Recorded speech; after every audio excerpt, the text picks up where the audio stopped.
광주소방 뉴스브리핑의 이태영입니다. 먼저 광주 지역 사건 사고 소식입니다. 15일 남구 봉선동에서는 승용차 한 대가 지하 주차장 진입로 외벽을 들이받았습니다. 사고 당시 다른 차량이나 보행자는 없어 2차 사고로 이어지진 않았습니다. 80대 운전자와 옆에 타고 있던 동승자가 크고 작은 부상을 입어 병원으로 이송됐습니다. 다음 날인 16일 새벽 북구 스곡동에서 발생한 화재 사고입니다. 샌드위치 패널로 지어진 작업장에서 정기적 요인으로 추정되는 불이나 건물 160제곱미터가 불에 타거나 그을렸습니다. 북구소방서는 작업장에서 사용 중인 채소 건조기에서 최초 발화가 시작된 것으로 추정하고 정확한 화재 원인과 피해 규모를 조사하고 있습니다. 현관문 사이로 희뿌한 연기가 가득합니다. 17일 서구 쌍촌동에서는 주방에 설치된 김치냉장고에서 불이 나 내부 집기류 등에 불에 타거나 그을려 소방서 추산 1,400만 원의 재산배가 났습니다. 화재가 발생하자 서부소방서는 차량 등 장비 11대를 투입해 화재 발생 15분 만에 진화했습니다. 20일 저녁 북구 신안동에서 발생한 주택 화재 사고입니다.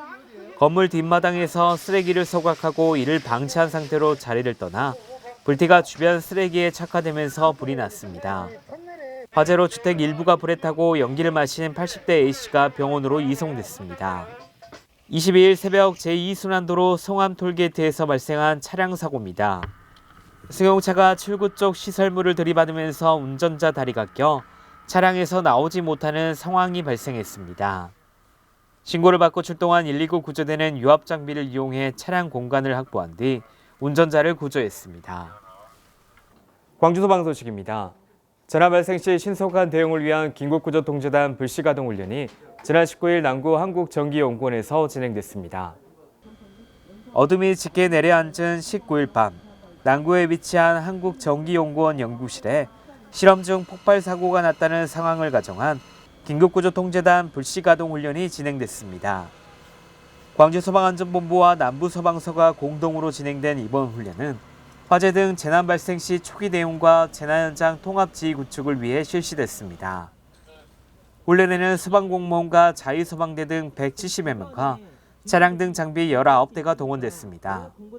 특히 야간이라는 특수한 상황을 가정해 사상자 발생에 따른 인명구조 방안과 응급의료선을 통한 사상자 이송 등 실제 상황처럼 진행됐습니다. 또 상황별 메시지에 따라 지원기관과 단체의 역할 분담과 훈련 참여기관 공조체계 확립 등에 중점을 뒀습니다. 시소방안전본부 관계자는 재난은 밤과 낮을 가리지 않고 불시에 발생한다며 대규모 재난사고에 대비해 긴급지원 관련 기관 간 재난 대응 체계를 구축해 시민 안전에 최선을 다하겠다고 말했습니다. 이상으로 광주소방 뉴스브리핑을 마치겠습니다. 멋진 한 주 보내시기 바랍니다. 고맙습니다.